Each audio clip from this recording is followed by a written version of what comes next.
অতিথি আপ্যায়নের জন্য বোয়াল মাছ কিন্তু একটা সেরা মাছ। তো আজকে আপনাদের কাছে সেই বোয়াল মাছের অসাধারণ একটা রেসিপি নিয়ে হাজির হয়েছি।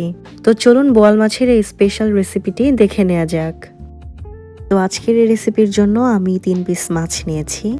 মাছগুলোকে ম্যারিনেট করে রাখতে হবে, আর এই জন্য প্রথমেই দিয়ে দিচ্ছি 1 চা চামচের মতো হলুদের গুঁড়া, দিয়ে দিচ্ছি সম পরিমাণে মরিচের গুঁড়া, আর দিয়ে দেব পরিমাণ অনুযায়ী লবণ, আর দিয়ে দেব আদা বাটা আর রসুন বাটা। মাছের এক্সট্রা স্মেল দূর করে ম্যারিনেট করতে চাইলে লেবুর রস ব্যবহার করতে পারেন, তবে এটা অপশনাল, না দিলেও হবে। এখন এগুলোকে খুব ভালোভাবে মেখে দিতে হবে। মাখা হয়ে গেলে কমপক্ষে 10 থেকে 20 মিনিটের জন্য রেখে দিব। অন্যদিকে একটা বাটিতে আমি মাছ রান্নার জন্য সব মশলাগুলো উঠিয়ে নেব। দিয়ে দিচ্ছি হলুদের গুঁড়া 1 চা চামচ, দিয়ে দিচ্ছি মাছের পরিমাণ অনুযায়ী মরিচের গুঁড়া, দিয়ে দিচ্ছি ধনিয়ার গুঁড়া 2 চা চামচের মতো, জিরার গুঁড়া দিয়ে দিচ্ছি 1 চা চামচ, রেডিমেড কারি পাউডার ব্যবহার করছি 2 চা চামচ। কারি পাউডার না থাকলে এর বদলে গরম মশলার গুঁড়াও ব্যবহার করা যাবে, তবে আমি কোনো গরম মশলার গুঁড়া ব্যবহার করব না। দিয়ে দিচ্ছি হাফ টেবিল চামচের মতো আদা রসুনের পেস্ট, দিয়ে দিচ্ছি স্বাদ মতো লবণ। প্রথমত অল্প করে ব্যবহার করছি, পরবর্তীতে কম হলে অ্যাড করে দেয়া যাবে। এবার সামান্য পানি দিয়ে মশলাগুলোকে গুলে নিচ্ছি। তো আমাদের সব মশলা ওঠানো হয়ে গিয়েছে। এভাবে মশলা উঠিয়ে নিলে রান্নার সময় পুড়ে যাবার সম্ভাবনা থাকে না। 20 মিনিট পর আমি মাছগুলোকে ভেজে নেব, আর সেজন্য একটা প্যান বসিয়ে সেখানে তেল গরম করে নিতে হবে। তেল গরম হয়ে আসলে এক এক করে মাছগুলোকে দিয়ে দিচ্ছি। একটা বিষয় বলে রাখা ভালো, এই মাছ ভাজার সময় প্রচুর তেল ছিটে যায়, আর এই বিষয়ে অবশ্যই আমাদের সাবধানতা অবলম্বন করতে হবে যাতে কোনো রকমের দুর্ঘটনা না ঘটে। আমি প্রতি সাইড 10 মিনিট করে মাছগুলোকে ভেজে নিয়েছি। আমি আর নিয়ে নিয়েছি 1.5 কাপ পরিমাণ পেঁয়াজ কুচি, হাফ কাপ পেঁয়াজ বাটা, আর নিয়েছি দারচিনি, এলাচ আর তেজপাতা। যেই তেলে মাছ ভেজেছি সেই একই তেলে পেঁয়াজ কুচিগুলো দিয়ে দিচ্ছি। তারপর দিয়ে দিচ্ছি তেজপাতা, দারচিনি আর এলাচগুলো। এবার এগুলোকে 5 মিনিটের মতো ভেজে তারপরে অ্যাড করে দিচ্ছি পেঁয়াজ বাটা।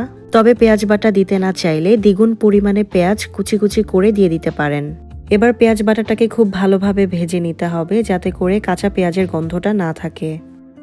প্রায় 8 থেকে 10 মিনিটের মতো ভেজে তারপরে অ্যাড করে দিচ্ছি আগে থেকে উঠিয়ে রাখা মশলাগুলো। এবার পেঁয়াজ সহ মশলাগুলোকে খুব ভালোভাবে কষিয়ে নিতে হবে। চুলা মিডিয়াম থেকে হাই হিটে রেখে মশলাগুলোকে প্রায় 15 থেকে 20 মিনিটের মতো খুব ভালোভাবে নেড়ে নেড়ে কষিয়ে নিয়েছি। এবার মশলাগুলো যাতে পুড়ে না যায় সেজন্য অ্যাড করে দিচ্ছি সামান্য পানি, আর এভাবে আরও 5 মিনিটের মতো কষিয়ে নেব। অন্যদিকে একটা গ্রেটারের সাহায্যে আমি একটা টমেটোকে এভাবে পেস্টের মতো বানিয়ে নেব। এতে করে টমেটো অনেক দ্রুত মিশে যাবে তরকারির সাথে, আর অনেক সুন্দর একটা স্মেল আসবে। কষানো মশলার সাথে টমেটোটা মিশিয়ে দিচ্ছি। তো এবার স্বাদ অনুযায়ী লবণ দিয়ে দিচ্ছি।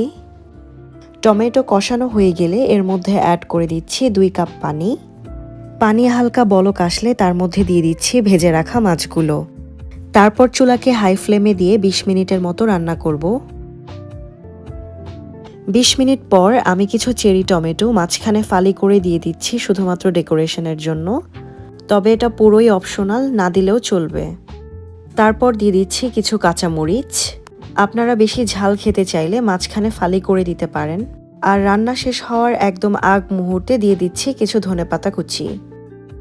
তো তরকারির সাইড থেকে তেল ছেড়ে এসেছে, অর্থাৎ আমাদের তরকারিটা হয়ে গিয়েছে।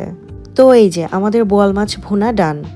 এভাবে বোয়াল মাছ রান্না করলে ভাত, খিচুড়ি এবং পোলাও দিয়েও খাওয়া যাবে।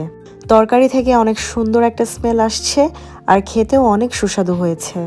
আপনারা নিঃসন্দেহে এই রেসিপি ফলো করতে পারেন। এভাবে রান্না করলে 100% গ্যারান্টেড যে খেতে অনেক মজা হবে।